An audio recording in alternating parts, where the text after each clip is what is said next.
A partir de agora, no programa Maranata, você ouve a Hora da Palavra.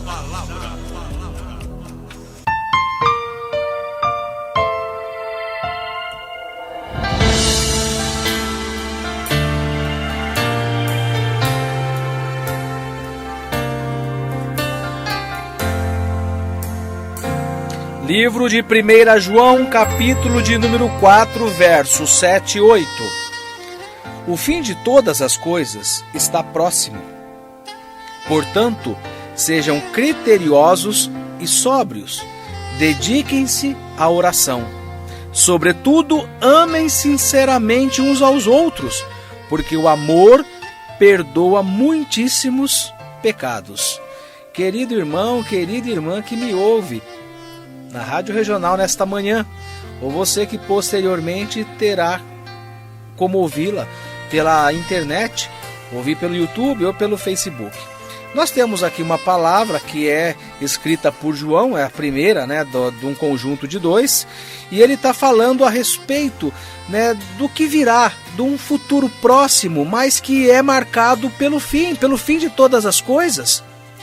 E quando a gente trata desse tema, ele é um pouco difícil, porque nós não temos o conhecimento de quando acontecerá o fim. Mas nós sabemos que o fim está próximo. O fim de todas as coisas desta terra está por pouco tempo aqui. Pode ser 1 ano, pode ser 10, pode ser 50, 100, não sabemos. Mas a palavra nos diz que um dia para Deus é como 1000 anos e 1000 anos para Deus é como um dia. Então, quando Deus estabelece um tempo e Ele fala de uma proximidade, é algo que nós, seres humanos, não conseguimos mensurar, não conseguimos entender e não temos a exatidão de quanto tempo isso levará a acontecer. Mas essa proximidade do Senhor estabelece um tempo de conversão, um tempo de mudança, de transformação.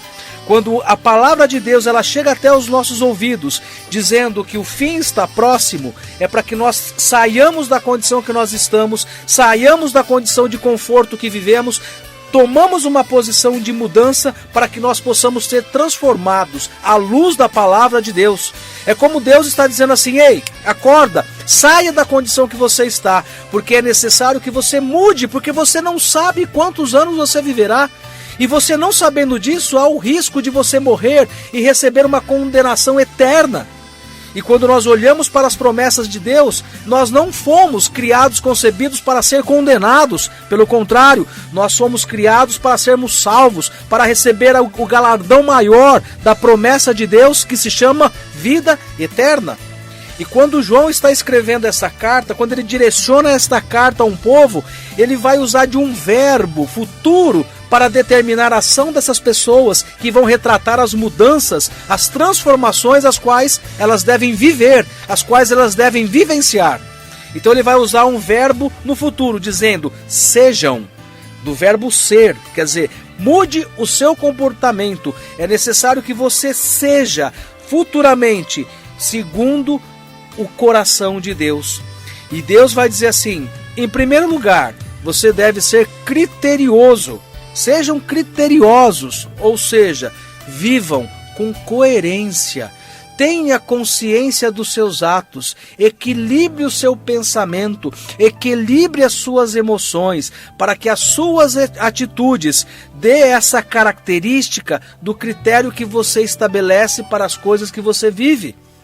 Um outro sinônimo para critério, para ser criterioso, é que quando nós estamos agindo na nossa família, às vezes no nosso trabalho, no nosso relacionamento social, ou até mesmo dentro de uma igreja, nós precisamos estabelecer parâmetros. Os nossos parâmetros têm que ter coincidência. A pessoa que eu sou, vamos falar para os irmãos que frequentam uma igreja, que congregam numa igreja, eu tenho que ter um coerência em relação à pessoa que eu sou dentro da igreja e à pessoa que eu sou fora da igreja. Eu devo andar segundo a palavra de Deus dentro da igreja e também fora da igreja. Eu não posso ter 2 pesos e 2 medidas, agir de maneira que quando eu olho a minha realidade, eu tenho um tipo de ação. Agora, quando se trata de uma outra pessoa, os meus valores são invertidos. Quando uma pessoa faz isso, ela é incoerente, ela não tem critério nas coisas que ela estabelece.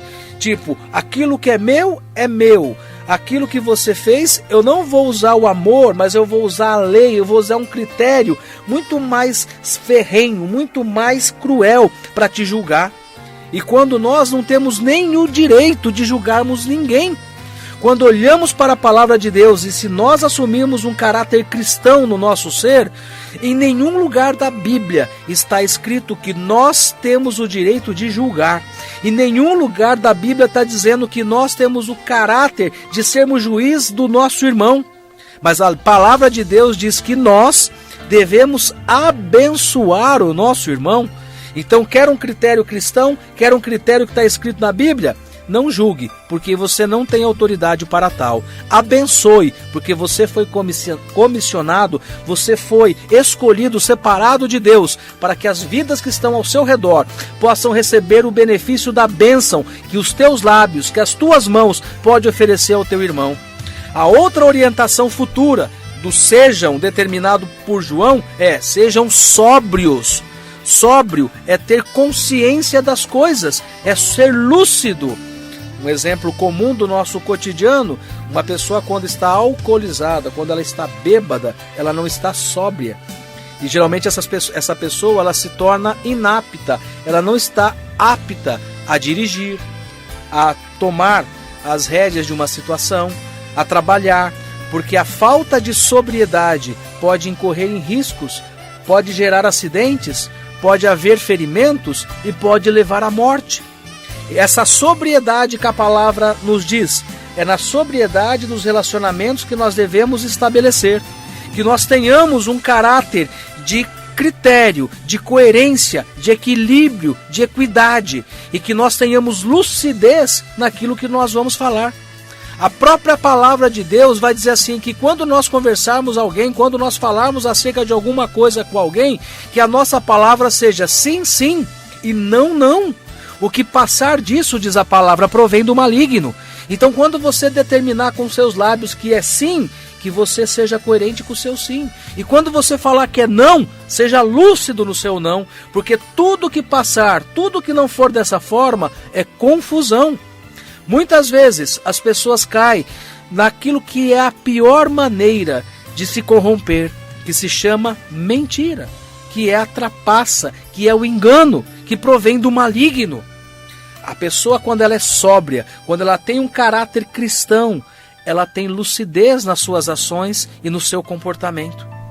Quer ver um exemplo prático de como nós temos no nosso meio pessoas que faltam sobriedade? Vou dar exemplo bíblico para ficar mais fácil. Jesus tinha companhia de 12 amigos fiéis e leais, seus apóstolos, escolhidos pelo próprio Jesus. No meio desses apóstolos havia um chamado Judas. Ele andava com Jesus, fisicamente o seu corpo estava com Jesus, mas o seu coração não estava. Mesmo estando nos mesmos ambientes que Jesus, sempre ele tinha um caráter de desvirtuar as coisas que vinham de Deus. Quando uma mulher comprou um perfume caríssimo e derrubou nos pés de Jesus, Judas disse: veja, para que desperdício? Para que desperdiçar desse perfume valioso? Poderia pegar esse perfume, vender e dar dinheiro aos pobres. Quando Judas fala isso, ele não está preocupado com os pobres, mas como ele era tesoureiro também, ele estava preocupado que esse dinheiro poderia servir, seria útil a ele.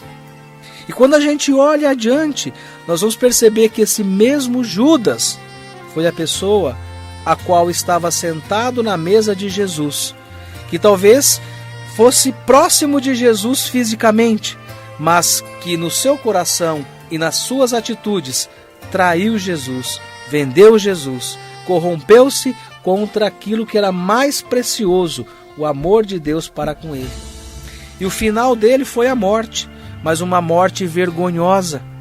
Curiosamente, quando a gente olha para o passado e olhamos o domínio romano, lá no tempo em que Jerusalém era governado por esse povo, a morte de cruz representava um símbolo de vergonha. E Jesus morreu numa cruz, mas Jesus ressuscitou. E a cruz hoje é sinal de glória, de ressurreição e da presença de Jesus. Judas morreu enforcado, comprou uma corda e se enforcou. Uma morte vergonhosa de alguém que traiu e caiu em si de todo o mal que ele fez, principalmente a ele mesmo. Então que nós tenhamos a sobriedade que Judas não teve, que nós tenhamos o critério, o parâmetro, o equilíbrio, a equidade que Judas não teve. E como podemos fazer isso? Quando lemos essa palavra, a revelação de Deus nos ensina, orando um pelos outros. Então, para que eu possa alcançar essa condição de consciência e lucidez, eu devo orar, eu devo dobrar os meus joelhos, eu devo buscar a presença do Deus Altíssimo, num amor sincero, num amor misericordioso e sabendo perdoar aqueles que estão ao meu redor. Mas ele vai dizer também que o nosso amor ele não pode ser falso, não pode ser fingido, ele tem que ser verdadeiro. Então é melhor, muitas vezes, se afastar daquele que nós não conseguimos ter um bom relacionamento do que manter um relacionamento fingido, hipócrita e mentiroso. Porque quando fazemos isso, estamos pecando também, estamos errando. Que nós possamos tomar as atitudes nossas, baseadas nos ensinamentos da palavra do Senhor. Lembrando que o amor é misericordioso e que nós devemos ter como caráter cristão o critério das nossas ações e a sobriedade das nossas atitudes. Que Deus possa te abençoar, meu querido e minha querida, e essa palavra possa te encher de graça, de amor e de esperança.